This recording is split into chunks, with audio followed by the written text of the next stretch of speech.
అమ్మా ఇప్పుడు ఆ నైవేద్యాన్ని అమ్మవారి దగ్గర పెట్టండి. ఓం సర్వమంగళమాంగళ్యే శివే సర్వార్థసాధికే శరణ్యే త్రయంబికే దేవీ నారాయణీ నమోస్తుతే కాత్యాయనాయ విద్మహే కన్యకుమారి ధీమహి తన్నో దుర్గి ప్రచోదయాత్. ఓం శ్రీ గౌరీ దేవతాయై నమః.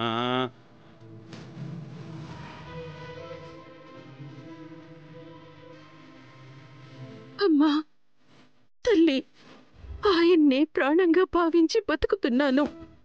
ఆయనకేం కాకుండా చూడమ్మా. అహంకారంతో మిడిసిపడ్డా, నన్ను మన్నించమ్మా.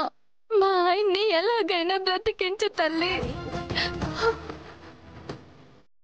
అమ్మా, సిరిలాంటి నా సింధూరానికి ఆయుష్ పోయాల్సింది నువ్వేనమ్మా.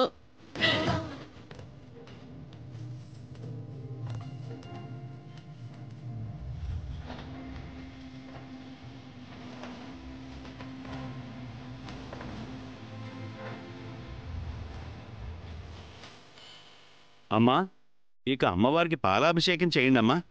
మీరా గారు, ఇద్దరం కలిసి చేద్దాం. వద్దు, మీరే చెయ్యండి. అత్తయ్య, మీరు కానివ్వండి. అమ్మా ఆ బిందులో పాలు తీసుకుని అభిషేకం కానివ్వండి.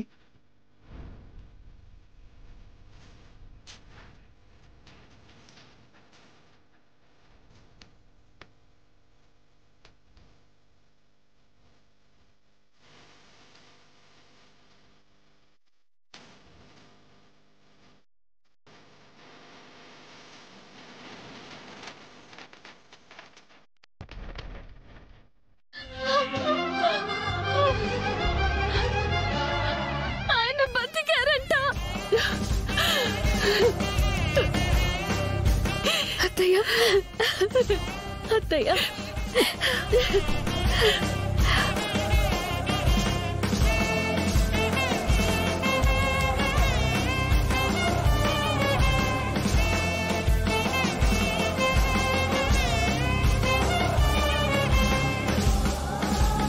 ఇదంతా మీరు చేసిన పుణ్య ఫలమే.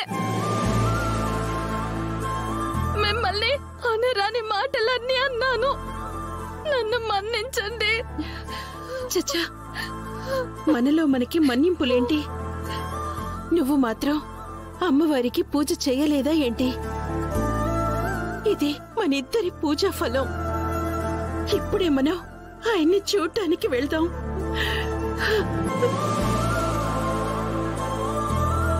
అమ్మా, మా మొర ఆలకించావమ్మా. నీకు 100,000,000 నమస్కారాలు తల్లి.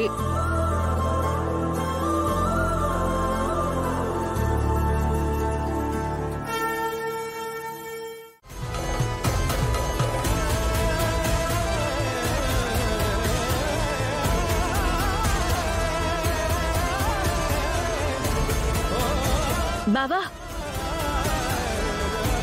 మీకు గుడ్ న్యూస్.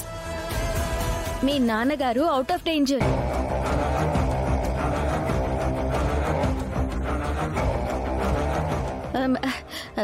అదే మా మావయ్య సేఫ్ బావా.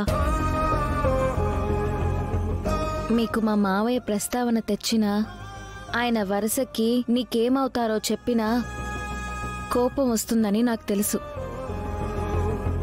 కానీ బంధాలు తెంపుకుంటే తెగిపోయేవి కాదని మీకెలా చెప్పాలో నాకు అర్థం కావడం లేదు బావా. అర్థం కాని వాటి గురించి మాట్లాడకపోవడమే మంచిది భూమి. తెంపేసుకుంటే తెగిపోయేది బంధం కాదని నువ్వు అంటున్నావే, దాని గురించి నాకంటే ఎక్కువ తెలుసుకోవాల్సిన అవసరం ఆ కృష్ణప్రసాద్కే ఉంది. ఎందుకంటే ఆస్తి ఆనందం అనుకొని మమ్మల్ని రోడ్డు మీద వదిలేసి వెళ్ళిపోయాడు కనుక. కేపీనే చెప్తున్నాను, అలాగే చేస్తాను, అలాగే జరుగుతుంది. నిన్ను ఏమండి?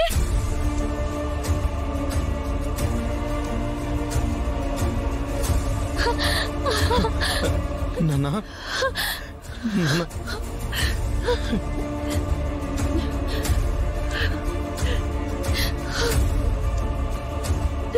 ఏయ్, నువ్వక్కడే ఆగు శారదా.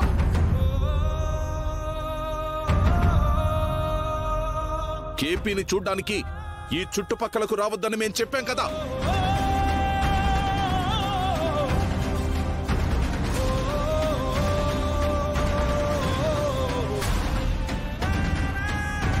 అయినా ఏ ధైర్యంతో వచ్చావు?